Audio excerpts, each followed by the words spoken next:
Salut à toutes les amis du projet Godessark. Alors là, ces derniers jours, j'ai beaucoup réfléchi sur le fait de, de me décider ou pas à passer du multicoque au monocoque. Parce que un navire multicoque pour une même longueur est forcément beaucoup plus large qu'un navire monocoque. Or, la question est que la question que je me posais, la problématique est que l'inconvénient du multicoque est que à cause de son énorme, enfin de sa très grande largeur,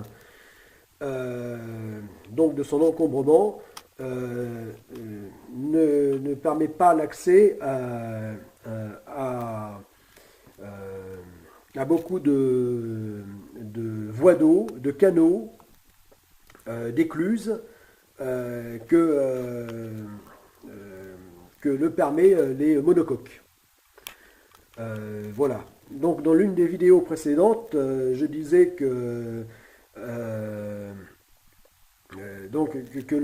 par comparaison, donc le rapprochement des deux grands navires du projet Godessark, donc au navire Drakkar Viking, était notamment que il s'agit de navires passe-partout, c'est-à-dire ayant un tirant d'eau limité, ayant un mât escamotable et pouvant avancer dans les deux sens, et bien faisait des navires polyvalents et passe-partout. Voilà, des navires tout usage, ce qui est un grand avantage. Et que de ce fait, les deux grands navires du projet Godessark peuvent naviguer partout et de là atteindre toutes les régions du monde. C'est-à-dire tant dans les zones polaires, hein, dans les glaces, que dans les bancs de coraux, des eaux tropicales, que dans les fleuves, les grands fleuves, que sous les grands ponts, que dans les lacs, passant par donc des canaux, des écluses, dans des grands lacs. Eh bien non, justement, c'est que à cause de son énorme largeur de 60 mètres, eh bien, ces deux grands navires ne pourront pas, certes, auront accès, grâce à leur tirant d'eau limité, au mât escamotable, même rétractable, donc à ces caractéristiques-là, pourront accéder effectivement à beaucoup de zones. Eh bien, il y en a un qui ne sera pas accessible, c'est les lacs, les grands lacs, c'est-à-dire les grands lacs nord-américains, ou les lacs au niveau d'Amérique du Sud, hein, donc notamment Panama,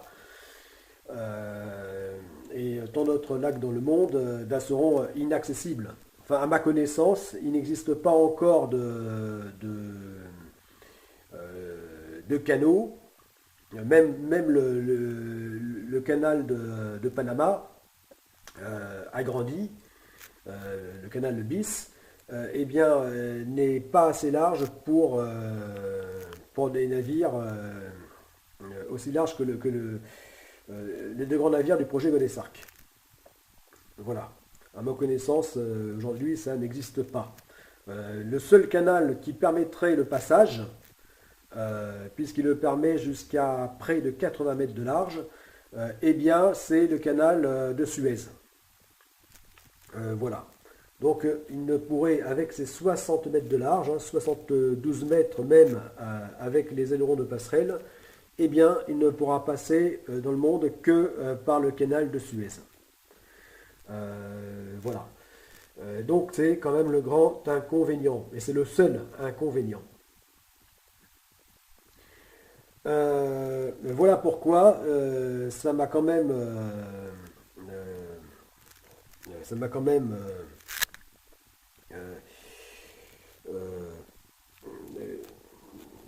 fait réfléchir. Pourquoi ne pas passer au monocoque, voilà, tel que celui-ci.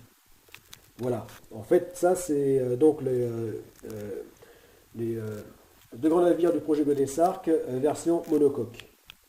Alors je me suis dit pourquoi pas, puisque là c'est vrai qu'en tant que navire d'exploration, véritable navire d'exploration, le fait de pouvoir être passe-partout, c'est quand même c'est fondamental, afin de pouvoir accéder au plus grand nombre possible de régions et de zones du monde. Voilà. Alors là, donc, dans sa version monocoque, donc large de seulement 20 mètres, eh bien, à ce moment-là, il pouvait passer donc les écluses donc du fleuve Saint-Laurent et accéder au grand lac nord-américain. Voilà. Puisque ça fait partie des régions fascinantes du monde à visiter, à faire des expéditions, à explorer. Voilà. Donc, grand avantage du monocoque.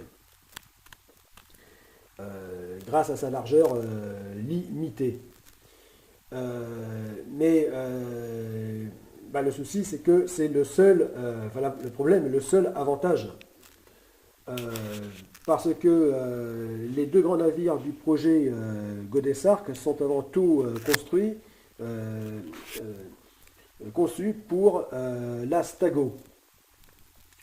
Non, pas la Stago, la Goprak. La Global Ocean Pilgrimage Paddleboard Race Action Challenge, c'est-à-dire donc la grande course autour du monde en paddleboard, sans escale. Et donc ces deux grands navires, donc devant embarquer un demi-millier de personnes chacun, eh bien ces deux grands navires devront être parfaitement adaptés au grand large. Vraiment à la navigation au cœur des zones océaniques, et donc notamment dans les eaux les plus tumultueuses du monde.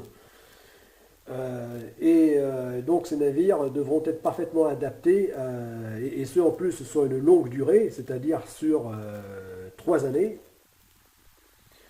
au moins 3 années, eh bien fait que ces navires devront être parfaitement adaptés à de telles conditions, et pour faire des navires écologiques, c'est-à-dire à énergie positive, devant concilier tous ces aspects-là, sans compromettre donc le confort à bord et de grands espaces de volume, et en plus devant être des navires auto-réparables.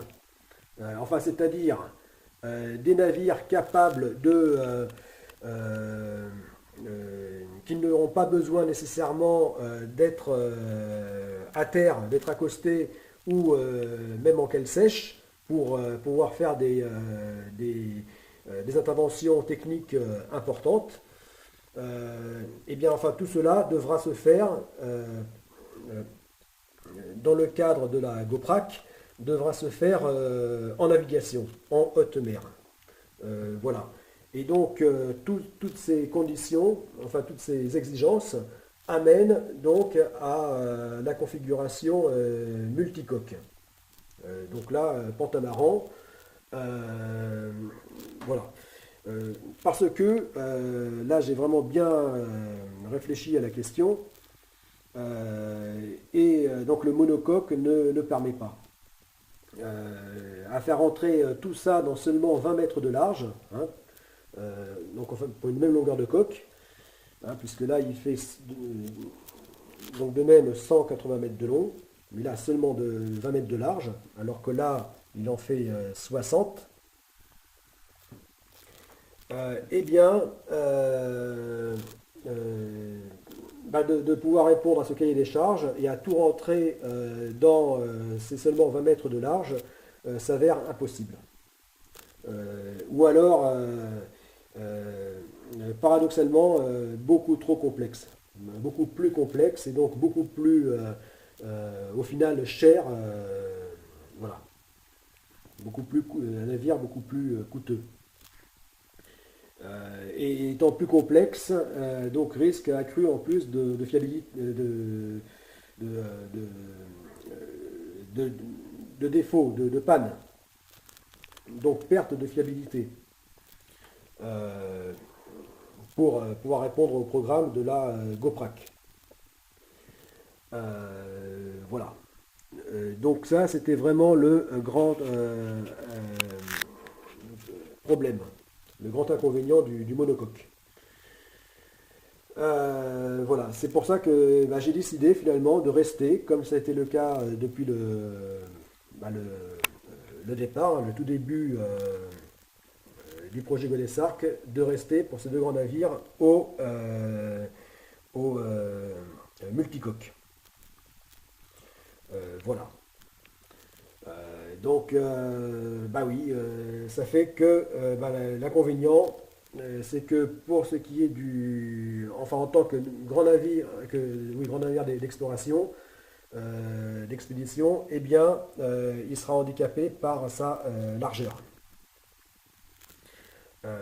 Voilà, mais bon, il n'y a pas de mauvais navires, il n'y a que des navires mal adaptés à leur programme.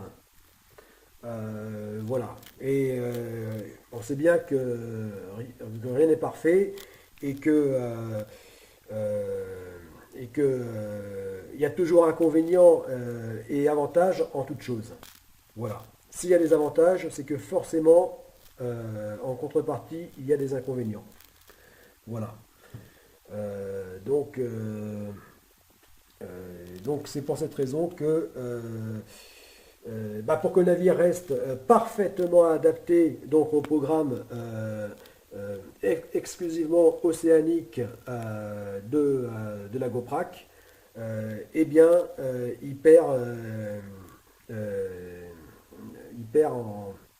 en avantage de pouvoir se faufiler même dans les terres, voilà, dans les grands lacs. Voilà, il perd cet avantage. Bon, mais là, c'est quand même le programme cette grande course GoPrac qui prime, puisque ces navires, avant tout, sont construits pour la GoPrac. Bon, je coupe pour reprendre la vidéo.